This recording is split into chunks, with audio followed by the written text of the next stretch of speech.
Alors maintenant, vos propositions, quelle est selon vous la meilleure option pour la libération des opposants en prison actuellement? En 1989, pour permettre la tenue du dialogue national en vue de la décrispation de la vie politique, le gouvernement du PRPB a amnistié, je crois, certains les détenus et a autorisé le retour au pays des exilés politiques qui ont pris une part active, pour certains, à la conférence nationale. Pour sa bonne gestion de la conférence nationale, pour avoir accepté sa défaite électorale à l'élection présidentielle de 1991, le président Kérékou a bénéficié en avril 1991 d'une loi d'amnistie, malgré tout le tort qu'il a eu à faire à des moments donnés à notre pays depuis 1972. N'oubliez pas qu'il avait dit qu'il allait marcher sur les cadavres.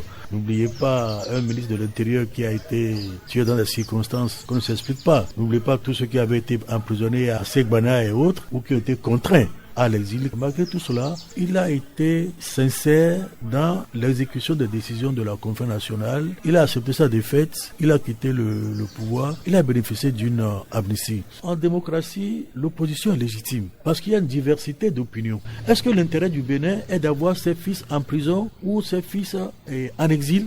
C'est des cerveaux, c'est des mains qui sont utiles pour contribuer au développement de ce pays. Moi, je pense qu'il est bon qu'il y ait une amnistie, que l'Assemblée soit une Assemblée responsable et pense dans le sens de la décrispation. Sinon, c'est des épines que nous allons continuer à traîner dans nos pieds et ça nous empêchera d'aller à l'essentiel. Notre statut de l'opposition dit bien que l'opposition a le droit de critiquer le pouvoir, le programme mis en place et de faire des propositions alternatives pour permettre au peuple, dans le cadre des élections, de faire un choix éclairé. Ceux qui sont emprisonnés ont voulu être candidats à l'élection présidentielle. Mais que dites-vous des accusations portées contre eux? Je n'ai pas fini, madame. Ils veulent être candidats à l'élection présidentielle. Notre constitution, la Déclaration universelle des droits de l'homme et la Charte africaine des droits de l'homme et des peuples donnent le droit à chaque citoyen d'être candidat à l'élection présidentielle. Dites-moi la personne que le procès Ivoire a tuée, parce qu'on l'a traité de terroriste. Dites-moi la personne que Rikiat Mamadou a tuée. Pour le professeur Aïvo, on a parlé de blanchiment et de complot contre...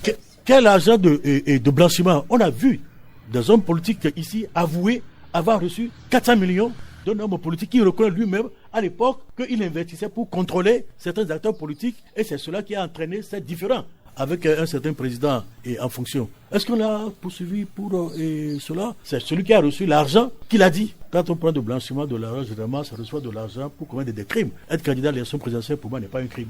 Pour le cas de Mme Madougou, on évoque un financement de terrorisme. C'est selon les accusations. Moi, le maire, l'ancien maire de Parakou qui l'a tué. Il est vrai, l'intention vaut l'acte, mais je crois que le juge Angelo a absous le monsieur Patrice Talon, qui n'était pas candidat encore à l'élection présidentielle, du grief de tentative d'empoisonnement pour dire qu'il n'est pas passé à l'acte. Est-ce que Madougou a tué quelqu'un pour qu'on puisse dire qu'il est passé à l'acte? Je veux le savoir, hein. Je ne suis pas au courant peut-être. S'il n'a pas tué, ça veut dire qu'il n'est pas passé à l'acte. Et par conséquent, elle doit aussi être absoute. Sur le plan technique, votre regard de spécialiste, la mouvance des députés ont estimé que la loi, elle est techniquement mal ficelée. Qu'est-ce que vous en pensez, la proposition de loi sur l'amnistie? Pourquoi est-ce qu'il y a des débats parlementaires? Pourquoi est-ce qu'il y a des travaux d'abord en commission? Lorsqu'un projet est mal ficelé ou une proposition de loi est mal ficelée, le débat parlementaire permet de le mettre en forme. Alors, professeur, si vous le permettez, on va revenir sur ce point qui a caractérisé votre mandature.